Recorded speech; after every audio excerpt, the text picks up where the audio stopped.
Something that's fantastic about grad school is that it just requires you to learn so much about yourself in conjunction to learning who you are as a stage manager and what your style is. You're also finding out, how do I handle stress when I had 2 midterms today and I have to run and grab lunch because I have a series of meetings? How do I handle stress? How do I talk to people?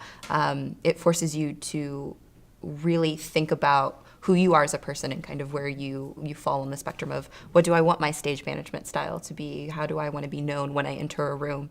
There were some stage managers I've worked with out in the real world that talked about themselves being artists, or they're an artist because they were an actor, or they are also a lighting designer.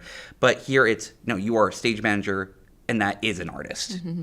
When people talk to me about whether or not they think stage managers are artists, I say absolutely we are. Like we're not artists in the traditional sense, where when you think about, oh, you created this sound design, or you designed this set, or you're acting your feelings out on stage. We don't do that, but we are collaborative artists. We are the people that put all of that together.